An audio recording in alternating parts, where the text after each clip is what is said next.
Connect with your emotion. അതായിരുന്നു ഞാൻ ഇത്രയും നാളായിട്ട് റിസർച്ച് ചെയ്ത് എൻ്റെ കുട്ടികൾക്ക് കൊടുക്കണമെന്ന് വിചാരിച്ച ഒരു കാര്യം. ഒരാൾ നമ്മുടെ മുമ്പിൽ വന്ന് കരയാണെന്ന് വിചാരിക്കാം. അതിൻ്റെ റീസൺ അവർ വീക്കാണെന്നോ അവരൊരു തൊട്ടാവാടികളാണെന്നോ മാത്രമായിരിക്കണം എന്നില്ല.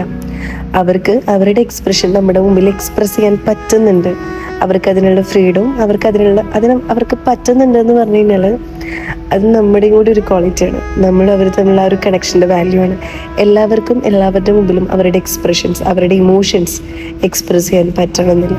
ആ ഒരു സ്പേസ് അന്നത്തെ ഒരു ക്ലാസ്സിൽ എനിക്ക് കുട്ടികൾക്ക് കൊടുക്കണമെന്ന് ഭയങ്കര ആഗ്രഹം ഉണ്ടായിരുന്നു. വെറും ഡാൻസ് മാത്രമല്ലാതെ മൂവ്മെൻറ്റിലൂടെ അവർ ഇമോഷൻസ് എക്സ്പ്രസ് ചെയ്യാൻ പഠിക്കണം. കുറേ ഇമോഷൻസ് മനസ്സിൽ കീപ്പ് ചെയ്ത് നടക്കുന്ന കുട്ടികൾക്കും ചെറിയ കാര്യത്തിന് തന്നെ അവർ ഇമോഷണലി വീക്ക് ആവുന്നത് കാണുമ്പോൾ എനിക്ക് ആഗ്രഹം ഉണ്ടായിരുന്നു അവരിലേക്ക് ഇത് എത്തിക്കണമെന്ന്. അത് അങ്ങനെ ഫൈനലി നടന്നു. സോ ഓരോ കുട്ടികൾ അവരുടെ ടീച്ചേഴ്സ് എന്നുള്ളത് മറന്ന് എന്നെ ഹഗ് ചെയ്തപ്പോഴും, ഒരു കുഞ്ഞനീത്തി ഒരു ചേട്ടനെ ഹഗ് ചെയ്യുന്നത് കണ്ടപ്പോഴും, ഫ്രണ്ട്സുകൾ എല്ലാവരും കൂടി ചേർന്ന് ഹഗ് ചെയ്യുന്നത് കണ്ടപ്പോഴും, ഹാർട്ട് ടു ഹാർട്ട് കണക്ഷനിലൂടെ അവരുടെ ഇമോഷൻസിനെ എക്സ്പ്രസ് ചെയ്തു. Thank you so much dynamic heroes dance fam, especially Shani sir, Ansa sir, ഒരു ക്ലാസ്സിലൂടെ ആയാലും കുക്കുച്ചേട്ടൻ, Dileep sir and all my parents. Thank you so much.